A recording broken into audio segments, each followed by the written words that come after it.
오늘 우리에게 주신 하나님의 말씀은 열왕기하 5장 20절부터 27절까지 말씀입니다. 한 절씩 교독하실 때에 제가 먼저 읽겠습니다. 하나님의 사람 엘리사의 사환 게하시가 스스로 이르되 내 주인이 이 아람 사람 나아만에게 면하여 주고 그가 가지고 온 것을 그의 손에서 받지 아니하였도다. 여호와께서 살아계심을 두고 맹세하노니 내가 그를 쫓아가서 무엇이든지 그에게서 받으리라 하고,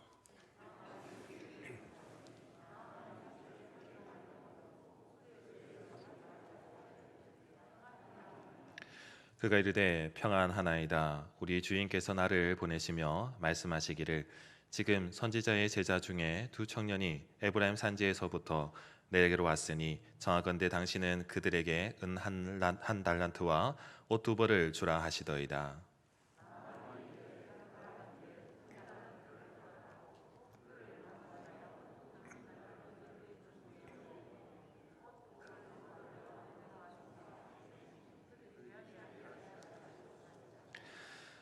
언덕에 이르러서는 게하시가 그 물건을 두 사환의 손에서 받아 집에 감추고 그들을 보내 가게 한 후에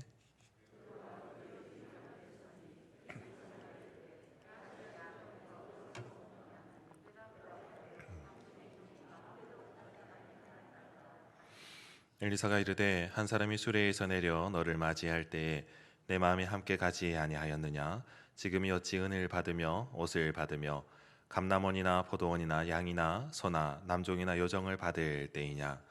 그러므로 나아만의 나병이 내게 들어 내 자손에게 미쳐 영원토록 이르리라 하니 게하시가 그 앞에서 물러나오매 나병이 발하여 눈같이 되었더라. 아멘. 오늘도 주님 전에 나오신 성도님들을 축복하고 하나님의 말씀의 은혜가 있으시기를 바랍니다.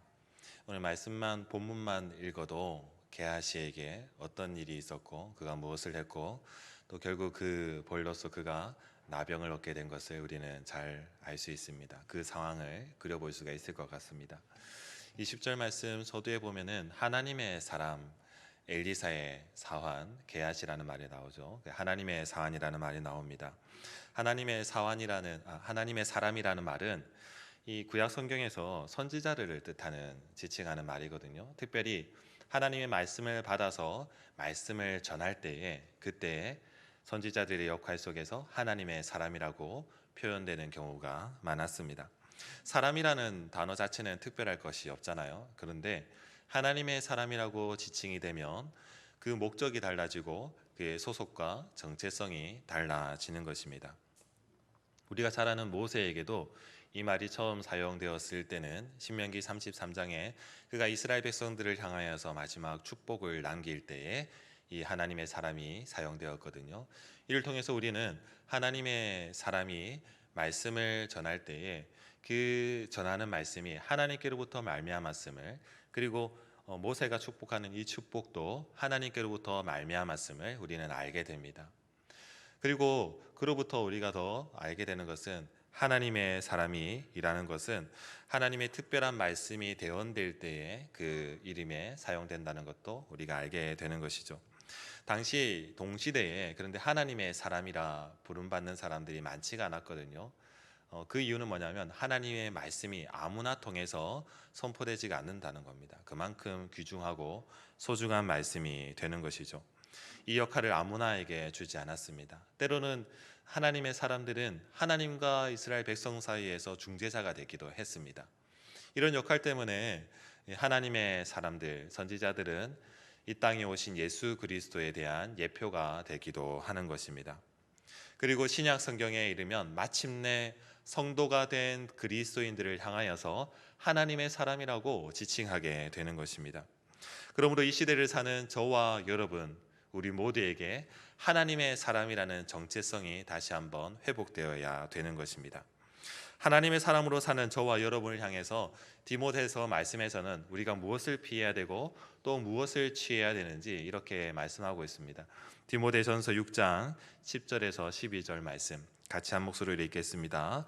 돈을 사랑함이 일만하게 뿌리가 되나니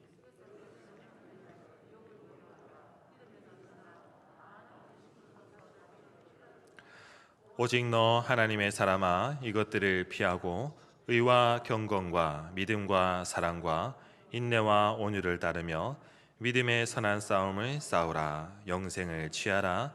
이를 위하여 내가 부르심을 받았고 많은 증인 앞에서 선한 증언을 하였도다.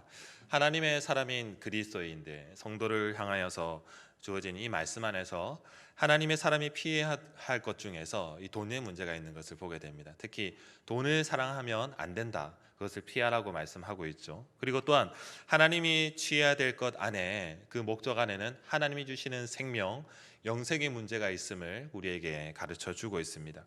이 땅의 것을 사랑할 것인가 또 하나님의 것을 사랑하실 것인가 이 하나님께서 선택의 문제를 주어질 때에 우리는 그 앞에서 선택의 고민을 하게 되겠죠. 그러나 하나님께서 원하시는 영생의 문제를 우리가 취하는 것 앞에서 만약에 돈이 아무리 중요하다 하더라도 그것은 하나님이 주시는 영생의 가치에 비해서는 보잘것없다는 것을 우리에게 가르쳐 주는 겁니다. 마땅히 우리가 취해야 될 것은 하나님이 주시는 생명, 영생입니다. 그렇지만 돈이 필요하지 않습니까? 돈이 우리에게 중요한 문제지 않습니까? 성도의 삶에도 돈이 필요하지 않습니까? 그런데 이 말씀이 하시는 바는 우리에게 전해주고 가르쳐 주시는 바는 무엇이냐면 그렇다 할지라도 돈을 우리가 사랑하여서 돈의 가치를 많이 두는 것은 문제가 된다는 겁니다. 성도님들 가운데서도 이 돈의 무게를 두고 삶에 집중해서 사실 때에 이 신앙의 문제가 무너지고 믿음이 문제가 생기시는 분들을 종종 보게 됩니다. 뿐만 아니라 이제는 그 하나님의 이름을 자신의 이권과 이득을 위하여서 마음대로 가져다 쓰는 분들도 보게 되는 것이죠. 그런 문제가 발생하게 되는 것입니다. 우리가 지금 사는 세상에서 교회의 세속화에 대해서 많은 고민들을 하고 또 문제시하고 있지만 사실 개인의 세속화의 문제에 대해서는 많이 관대한 것을 보게 돼요. 성도가 자신의 문제에 대해서는 관대한 것을 오늘 보게 되는 것입니다. 이 시대의 모습입니다. 영적인 것이 무뎌지고 그 속에서 신앙의 생활을 가지고 살아간다 하지만 우리가 영적인 것이 전혀 없는 상황에서는 일만 하기 그 뿌리에서 자라나는 것입니다. 일만 하기 그 뿌리에서 자라나서 문제가 더욱더 커지게 되는 것입니다. 디모데 말씀에서 이렇게 미혹을 받으니까 믿음에서 떠나 많은 근심으로 자기를 찔렀다고 하지 않습니까? 우리 속담에도 제 눈을 제가 찌른다라는 말이 있지 않습니까? 그런데 그 정도의 문제가 아니라 결국 믿음의 결국인 영생을 잃게 될 수 있는 상황까지 생명과 결부된 그 문제에 있어서 자기 스스로 자기를 찌르는 문제가 발생하게 된다는 것입니다. 이와 같은 일이 오늘에만 문제가 되는 것이 아니라 구약 시대에도 그런 일들이 있었다는 거예요. 선지자 엘리야보다 갑절의 능력을 구하고 하나님의 사역에 열심인 사람이 엘리사였습니다. 그가 하나님의 선지자로서 사역할 때에 그 주변에 선지자의 공동체가 모이게 되었고 그의 사원으로서 게하시가 열심을 다해서 일을 하게 되었습니다. 게하시는 마치 예수님께서 이 땅에 오셔서 활동하실 때에 그 곁에 있었던 제자들의 모습과 닮아 있습니다. 예수님의 말씀을 누구보다 먼저 듣고 많이 들었던 사람들이 제자들이지 않습니까? 그리고 예수님이 기적을 일으키실 때에 야이로의 딸이 죽음에서 다시 살아나는 기적도 보았던 사람들이 제자들이었고 또 오병이어의 기적을 일으켜서 많은 사람들을 먹이시는 것도 본 사람들이 제자들이었습니다. 그리고 또한 나병 환자들이 찾아왔을 때 예수님께서 그들의 몸을 깨끗하게 하여 주신 것도 제자들이 가장 먼저 보게 되었지 않습니까? 수많은 기적들을 그들은 경험했습니다. 엘리사의 곁에 있었던 게하시도 그와 같이 수많은 기적들을 경험하며 누구보다 먼저 바라보며 살았습니다. 하나님의 말씀이 선포되는 것을 보았으며 또 수넴 여인의 아들이 일사병으로 죽었을 때에 그 곁에 가장 먼저 달려가라고 보냄을 받았던 사람도 게하시가 되었습니다. 그리고 길갈에 흉년이 들어서 선지자들 공동체에서 먹을 것이 떨어졌을 때에 보리떡과 채소로 100명을 먹이는 것을 보게 된 사람도 게하시였습니다. 뿐만 아니라 아람 왕의 군대 장관 나아만이 그 병을 고침 받는 것도 그 곁에서 본 사람이 게하시였습니다. 수넴 여인의 아들이 살아나고 또 오병이어와 같은 기적들이 그 길갈 땅에서 이루어지는 것을 보고 나아만 장군의 이 병이 낫는 것을 본 사람이 게하시였습니다. 그러나 그는 가룟 유다처럼 돈을 사랑하는 사람이었던 것이죠. 그중에 오늘 말씀이 배경이 되는 것이 나아만 장군의 사건입니다. 이스라엘이라는 나라는 아람과 전쟁 중에 있었습니다. 두 나라는 적군이었습니다. 그런데 아람의 군대의 장관이었던 이 나아만이라는 사람이 나병이 걸리고 만 거예요. 그가 나병이 걸렸을 때에 이스라엘에서부터 사로잡혀 왔던 여종이 그의 집에 있었는데, 그가 엘리사를 한번 만나보라고 하는 그 이야기를 듣고 왕에게 청하여서 이스라엘로 떠나게 되는 것입니다. 생각해 보십시오. 적대 관계에 있는 나라에 군대 장관이 자기 병을 고치러 간다는 것이 쉬운 일일까요? 아람 장군, 그리고 또 아람이란 나라가 얼마나 크고 강대했으면 그 힘을 위시하여서 그가 당당하게 적국인 나라에 찾아가서 자기 병을 고쳐달라고 하는 것입니다. 왕이 청해하는 사람이었기 때문에 왕의 친서와 수많은 재물들을 가지고 그 이스라엘 왕에게 찾아갔죠. 이스라엘 왕이 그 방문을 받고 얼마나 놀랐는지요. 그가 두려움과 그 떨림 안에서 옷을 찢으면서 이 고칠 수 없는 나병을 나한테 고쳐달라는 것은 분명히 시비를 걸어서 전쟁을 하자는 뜻이다. 그런 상황에 치닫게 된 것입니다. 그런데 그 소식을 엘리사가 듣게 되었습니다. 그리고 왕이 옷을 찢었다는 소식을 듣고 엘리사가 사람을 보내어서 그 사람을 자기에게 보내라고 하는 것이죠. 이 과정에서 하나님의 사람 엘리사는 앞선 8절 말씀에서 이렇게 말씀을 하고 있습니다. 우리 같이 한번 열왕기하 5장 8절 말씀 같이 읽겠습니다. 그 사람을 내게로 오게 하소서. 그가 이스라엘 중에 선지자가 있는 줄을 알리이다 하니라. 오늘 우리는 게하시가 보지 못했던 것들을 보기를 원합니다. 게하시가 놓치고 알지 못하고 보지 못했던 것을 보기 원하는데, 그런 의미에서 하나님의 사람 엘리사가 말한 이 짧은 문장 안에서 우리는 중요한 것을 발견하게 됩니다. 성경 주석가는 이렇게 해석을 합니다. 하나님께서 여전히 이스라엘 가운데 역사하고 계신다는 말을 줄여서 선지자가 있다고 표현했다는 겁니다. 맞지 않습니까? 선지자가 있다는 말은 그를 통해서 말씀하시고 역사하시고 일하시는 하나님께서 지금도 살아계시다는 말씀이 되지 않겠습니까? 오늘날 여전히 우리 성도가 하나님의 사람이라고 칭함을 받는다는 것은 우리를 통해서 일하시고 말씀하시는 하나님께서 지금도 살아계시다는 거예요. 그 역사하심이 지금도 여전히 일어나고 있다는 것입니다. 우리는 그 감각이 필요합니다. 그것을 깨달을 수 있는 감각이 필요한 것이죠. 그러나 게하시의 가장 큰 잘못은 위대한 하나님의 사람 선지자가 바로 옆에 있음에도 불구하고, 그 공동체 속에 그 속에 자기가 있었음에도 불구하고 그 감각이 무뎌지게 된 것입니다. 그가 취해야 될 것은 돈이 아니었습니다. 하나님의 실존하심에 대한 자기의 믿음이 더 중요했던 것이죠.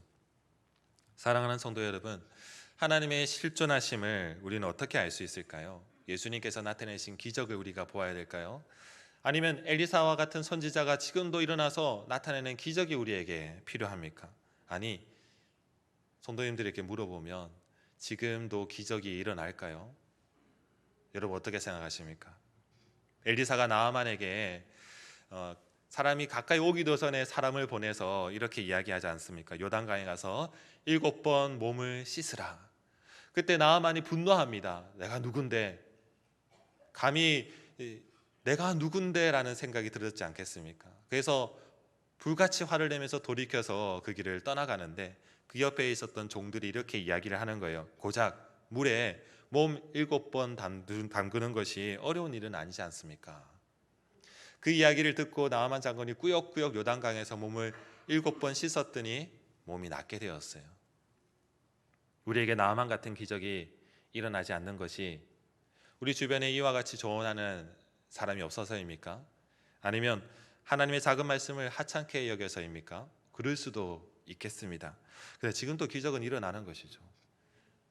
저의 경우만 해도 살아오면서 많은 기적들을 경험하며 살아왔습니다. 아주 어렸을 때 아버지가 아주 고통스러운 상황이 있었는데 병원에서는 시한부를 이제 선언했어요.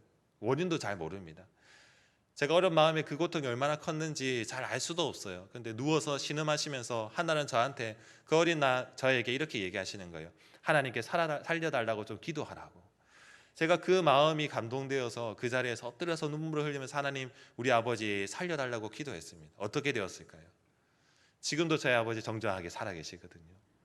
그럼 그 어린아이의 기도가 지금 저에게는 하나님의 기적이었고 응답인 거예요. 뿐만 아니라 신혼 초에 저희 아내하고 제가 차를 타고 밤길에 비가 오는데 먼 길을 가게 되는데, 그때 제가 탔던 차가 소문에도 빗길을 조심하라고 했어요. 잘 미끄러진다고. 근데 코너를 도는데 브레이크를 안 잡을 수가 없잖아요. 살짝 브레이크를 밟았는데 차가 돈 거예요. 차가 돌면서 옥수같이 비가 쏟아지고 있는데 시동은 꺼져버리고 핸들도 고정이 되어버리고 아무것도 할 수 없는데, 근데 오히려 정신이 말짱해지면서 주님, 주여라고 부르며 주의 이름을 찾게 되었습니다. 놀라운 일이 일어났겠죠. 차가 한 방향으로 돌면 계속 돌아가서 사고가 나야 되는데 한 방향으로 돌던 차가 반대 방향으로 돌면서 차가 멈추게 된 거예요. 안전하게 사고도 하나도 없이 살아나게 된 겁니다. 이런 기적이 저에게 있었습니다. 뿐만 아니라 제가 신앙생활을 해오면서 저와 주변에서 일어났던 많은 신앙인들의 기적들을 저도 경험하게 되었습니다. 그런데 그게 다가 아니라는 거예요. 신앙생활을 하면 할수록, 성경 말씀을 읽으면 읽을수록 예수 그리스도가 이 죄인을 위해서 이 땅에 오셔서 십자가에 죽으시고 살아나셔서 우리에게 생명의 소망을 주신 것이 가장 큰 기적이라는 것을 알게 되는 것입니다. 기적적인 체험들이 신앙에 확신을 주는 것 같으나 그게 다가 아닌 거예요. 오히려 하나님이 그 외에 일하신 일들이 더 크고 놀랐다는 겁니다. 우리 삶 가운데 나타내신 하나님의 기적적인 일들은 그보다 더 많이 우리가 깨달을 수 있고 경험할 수 있다는 겁니다. 대부분의 기적은 한 사람, 몇 사람에게 나타나잖아요. 그런데 하나님의 일하심의 기적은 온 세상 가운데 나타나지 않습니까? 기적이 일어나면 뭐 하겠습니까? 게하시처럼 될 수 있는 것이 나약한 우리 인간의 모습인 것입니다. 기적을 보는 것이 믿음을 만들어낸다면 게하시는 누구보다 뛰어난 믿음의 선조가 되었어야 해요. 가룟 유다는 또 어떻습니까? 그러나 우리는 오히려 세상의 모든 생명을 구원하시기를 원하시고 일하시는 그 하나님의 나타내심, 그 기적이 우리 안에 펼쳐져 있다는 것을 알아야 되는 겁니다. 놀랍게도 신약 성경 말씀을 보면 성경 말씀이 진행되면 진행될수록 점차적으로 기적의 이야기보다 복음의 이야기만 남아있어요. 복음이 더 중심이 되어서 우리에게 전해지는 것입니다. 그것이 기적이 되는 것입니다. 우리에게는 눈에 보이는 현상보다도 눈이 그런 것에 빼앗기지 않도록 깨어있는 영성이 필요하다는 거예요. 하나님이 진짜 원하시는 바를 깨달을 수 있는 깨어있는 영성이 우리에게 필요한 것입니다. 엘리사의 사환 게하시는 누구보다 기적을 많이 경험한 사람이었어요. 그러나 결국 무너지고 말았습니다. 평소에는 그 약함이 잘 드러나지 않았을지 모르겠어요. 그런데 나아만 장군이 내어놓는 그 예물의 그 부피를 보고 완전히 마음이 빼앗겨 버린 것입니다. 나아만 장군이 가져온 것이 은이 10달란트입니다. 금이 6,000개예요. 왕이 선물로 보낸 그 귀한 옷이 10벌이나 되었습니다. 거기에 마음이 게하시가 빼앗겨버리게 된 것입니다. 지금 똑같이 그것을 계산할 수는 없어요. 값어치가 얼마나 되는지. 그런데 그 은 한 달란트는 적어도 3,500만 원 이상의 가치가 있다고 합니다. 어떤 이는 6천만 원이라고 하죠. 그리고 금화 하나 그 값어치가 최소한 200만 원 되지 않겠습니까? 왕이 만들었던 옷이니까, 선물로 주는 옷이니까 여러분들 명품이 얼마나 하는지 모르겠는데 1,000만 원의 가치는 있지 않겠습니까? 영성이라는 것은 죄 가운데 잃어버렸던 하나님의 형상을 우리가 회복하는 데 관련되어 있습니다. 그래서 그리스도인들이 영성을 생각할 때에 죄의 결과 사망에서 우리가 영원한 생명으로 옮겨진 그 과정을 항상 생각할 수 있어야 되는 겁니다. 영성이란 말은 우리가 그리스도인이 되어서 예수 그리스도 안에서 그 성품을 따라 살 수 있는 것을 말하는 거예요. 그래서 그리스도인의 영성이란 늘 예수 그리스도를 먼저 생각할 수 있어야 됩니다. 하나님의 관계가 우선됨을 늘 생각할 수 있어야 되는 겁니다. 베드로후서에 보면 이 모든 일을 행할 힘 또한 우리에게 주셨다고 말씀하고 있습니다. 베드로후서 1장 3절에서 4절 말씀 같이 읽겠습니다. 그의 신기한 능력으로 생명과 경건에 속한 모든 것을 우리에게 주셨으니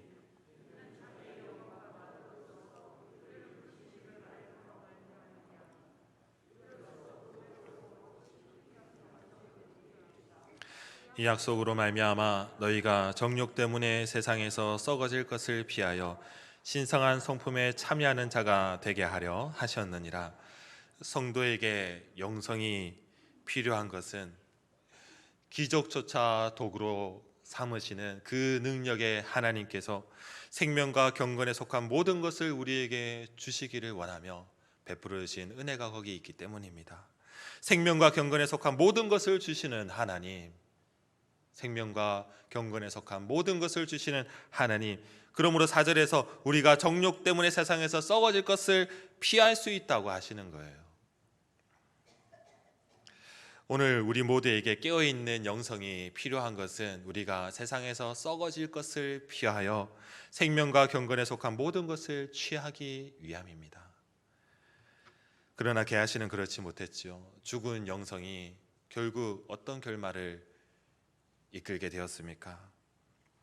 영성을 잃어버린 게하시의 행동을 기준 삼아서 우리는 새로운 방향성을 잡을 수가 있습니다. 오늘 말씀 20절 말씀을 같이 한번 읽겠습니다. 하나님의 사람 엘리사의 사환 게하시가 스스로 이르되 내 주인이 이 아람 사람 나아만에게 면하여 주고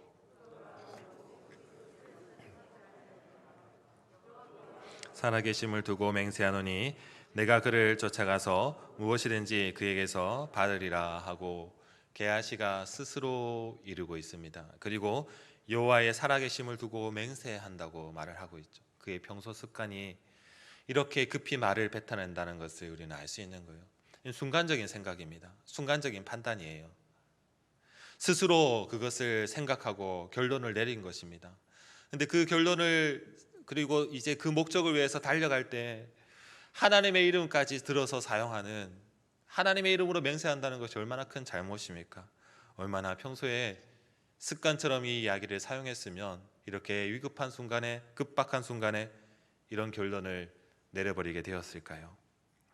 영성을 잃어버린 사람이 선지자의 공동체 안에 있었음에도 하나님의 그 선하시고 하나님이 비춰주시는 그 말씀의 은혜를 제대로 받지 못한 거예요. 하나님의 이름을 망령된 곳에도 사용하고 있는 그의 모습입니다. 예레미야 말씀에는 이와 같은 말씀도 있습니다. 그들이 여호와께서 살아계심을 두고 맹세할지라도 실상은 거짓 맹세니라.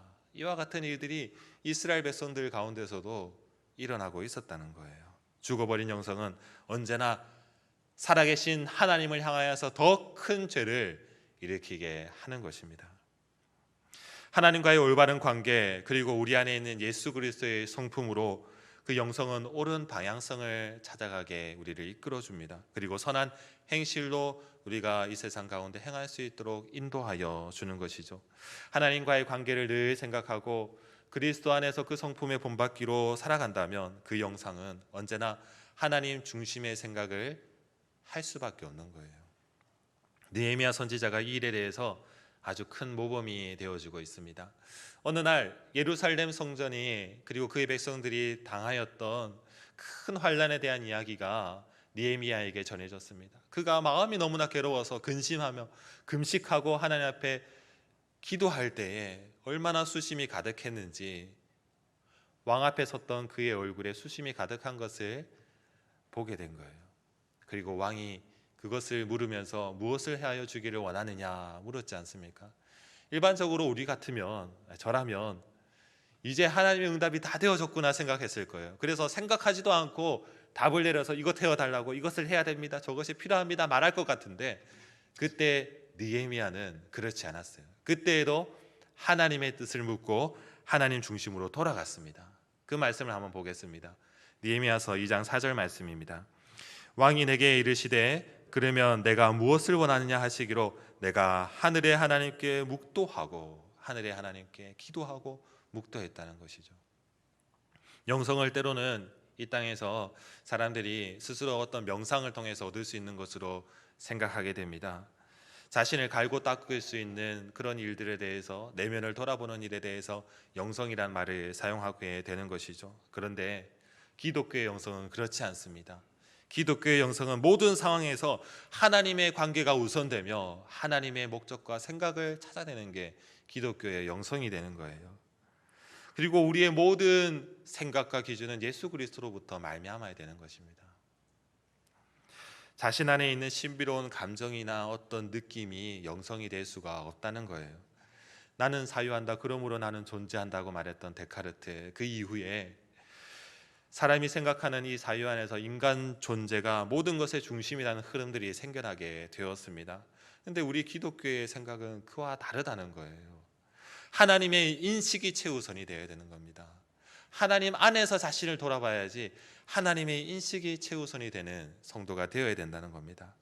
나아만을 쫓아간 게하시는 그를 맞아들이는 나아만을 향해서 또 거짓말, 잘못된 이야기들을 계속 펼쳐내죠.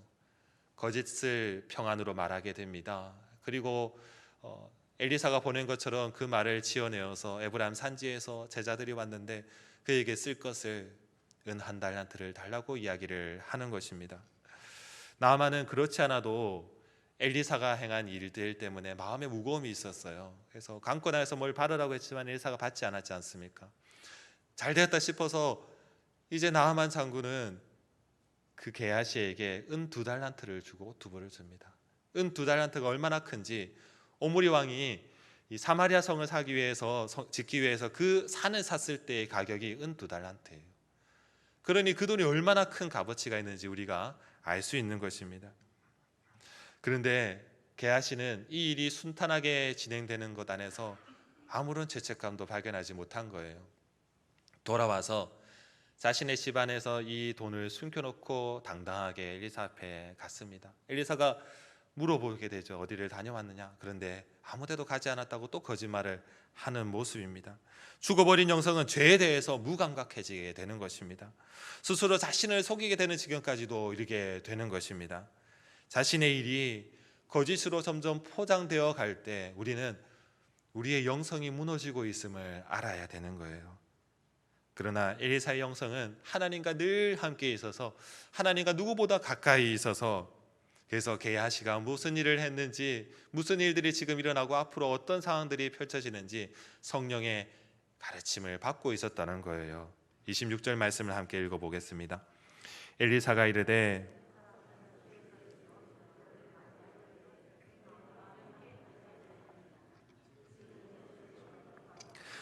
옷을 받으며 감람원이나 포도원이나 양이나 소나 남종이나 여종을 받을 때이나 내 마음이 함께 같다는 말이 이전 개역 한글 성경에는 이렇게 되어 있습니다. 내 심령이 감각되지 아니하였느냐. 깨어있는 영성은 성령의 음성에 대해서 민감한 겁니다. 깨어있는 영성은 하나님의 음성에 대해서 민감할 수밖에 없는 거예요. 엘리사도 성령의 감동하심으로 게하시가 지금 잘못된 일을 행하고 있다는 것을 누구보다 성령의 가르침을 통해서 알게 된 겁니다. 그리고 엘리사는 나아만이 주려는 예물이 무슨 의미를 가지는지, 앞으로 어떤 일들이 벌어지게 될지에 대해서도 성령의 깨달음을 가지고 있었던 사람이에요. 나아만이 가지고 왔던 예물은 처음부터 대가였습니다. 강대한 나라가 가지는 대가였습니다. 하나님을 향한 어떠한 감사함이나 그런 존경함과 영광을 위한 예물이 아니었던 거예요. 선지자가 이것을 알고 있음에도 어떻게 이 예물을 받을 수 있겠습니까? 그리고 하나님의 행하심에 대해서 이것을 받는다는 것은 땅의 것으로 하나님의 것을 바꾸는 일이 되니까 그것을 받을 수가 없는 겁니다. 더구나 나아만은 적군의 장관입니다. 그리고 이 예물을 준비해서 보낸 사람은 아람의 왕이라는 것이죠. 우상의 제물로서 모아졌을 수도 있는 그 예물을 받을 수가 없는 것입니다. 더구나 이 두 나라의 민감한 정책 속에서 이 제물이 어떻게 받아들여질지 모르는 거예요. 특히 이스라엘 백성들은 지금도 흉년의 그 후유증에서 벗어나지 못하고 있는 상황이지 않습니까? 인간적인 생각으로는 받으면 좋을 수도 있어요. 안 그래도 고통받는 사람들에게 이 제물을 통하여서 더 많은 것들을 할 수 있지 않겠습니까? 그러나 하나님의 사람 선지자의 모습 속에서 우리가 오늘 세상 가운데 어떤 일들을 판단할 때 그 중심이 될 수 있는 핵심적인 상황을 배우게 되는 것입니다. 모든 상황 속에서 하나님을 먼저 주목하고 하나님의 일하심에 대해서 생각할 수 있는 사람이 되어야 되는 것입니다. 하나님을 향한 영성이란 모든 상황 속에서 하나님의 일하심에 대해서 그 이끄시는 질서를 깨달아 행하는 사람이 되는 것입니다. 나만의 재물로 더 많은 사람들을 도울 수 있을 것 같을지라도 눈에는 단순하게 보이는 이 일도 우리는 시대를 분별할 수 있는 영적인 감각 안에서 판단할 수 있어야 되는 것입니다.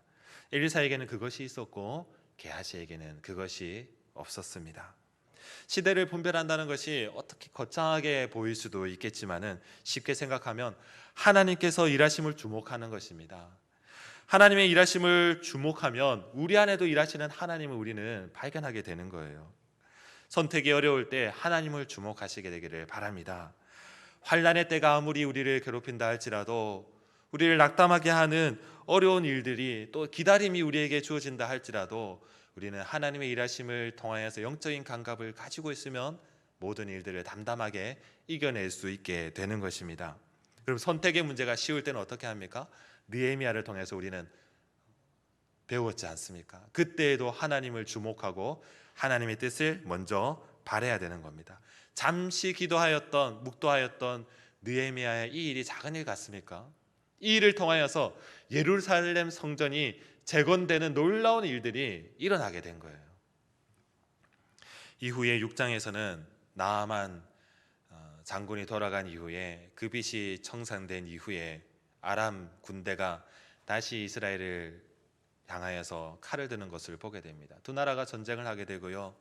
엘리사를 잡기 위하여서 아람 왕이 군대들을 보내는 것들이 이제 나오게 됩니다. 뿐만 아닙니다. 그 전쟁 속에서 이스라엘 백성들이 얼마나 큰 고난을 당하는지 성경에 그대로 기록되어 있는 것입니다. 게하시는 잃어버린 영성으로 스스로 하나님의 이름을 망령되게 사용하며 죄에 거짓을 더하는 그런 행실로 결국 벌을 받게 되었죠. 나아만에게 있었던 나병이 그에게 그대로 옮겨져 갔습니다. 뿐만 아니라 그의 가족들, 자손들에게도 영원토록 이 벌이 이어지게 되는 겁니다. 뿐만 아니라 이스라엘 백성들이 받았던 고통은 또한 어떻습니까? 사랑하는 성도 여러분, 깨어있는 영성이 이 시대를 살아가는데 가장 중요한 가치가 되는 것을 우리는 알 수 있어야 됩니다. 하나님의 관계가 모든 일에서 우선되어야 된다는 것을 우리는 깨달을 수 있어야 되는 것입니다. 우리 안에 계신 예수 그리스도께서 우리의 영원한 생명을 우리에게 주시고 그 영원한 생명을 취하기를 원하신다는 것을 우리는 알아야 되는 것입니다. 성령께서 우리의 심령을 건드려 주실 때에 누구보다 민감한 영성을 가질 수 있는 민감한 사람이 되어야 되는 것입니다. 모든 일에 앞서 일하시는 하나님께 묻고 답하며 이 환난과 어려운 시기를, 이 시대를 영적 능력으로 능히 살아내시는 성도님들 되시기를 축복합니다. 우리 함께 기도하실 때에 우리의 욕심과 그릇된 마음으로 세상만 바라보며 살았던 것이 아닌지 우리 돌아봅시다. 주님은 그 길이 아니라고 늘 말씀하시면서 옳은 길과 하나님의 일을 말씀해 주시는데 듣지 않고 섣부른 선택으로 살아온 것은 아닌가요? 주님, 이 시간 우리의 영이 깨어나게 하여 주시옵소서. 잃어버린 영성을 회복하게 하여 주시옵소서. 하나님과의 관계를 생각하며 그리스도의 예수님의 성품에 참여하며 성령의 음성에 따라 사는 사람이 되게 하여 주시옵소서. 우리 간절한 마음으로 함께 기도하시겠습니다. 하나님 아버지, 하나님 아버지, 무너지고 무뎌져간 우리의 마음을 용서하여 주시옵소서. 주님 아버지, 우리와 함께 하여 주시옵소서. 하나님, 깨어있는 영성을 회복시켜 주시옵소서. 죽은 영성이 아니라 살아있는 영성 되게 허락하여 주시옵소서. 하나님 아버지, 우리와 늘 함께 하여 주시옵소서. 함께 하여 주시옵소서. 주님, 게하시와 같은 미련한 마음들을 용서하여 주시옵소서. 주님의 뜻과 하나님의 일하심은 생각지도 않은 채 우리의 영이 메말라 하나님의 마음과 멀어진 것도 모르며 살아왔습니다. 이제라도 깨닫게 하여 주시니 감사를 드립니다. 이제부터라도 깨어있는 영성으로 이 시대를 하나님의 사람답게 살게 하여 주시옵소서. 하나님의 뜻을 이루며 하나님의 일하심을 목도하며 살아갈 수 있도록 큰 은혜를 베풀어 주시옵소서. 예수님의 이름으로 기도드립니다. 아멘.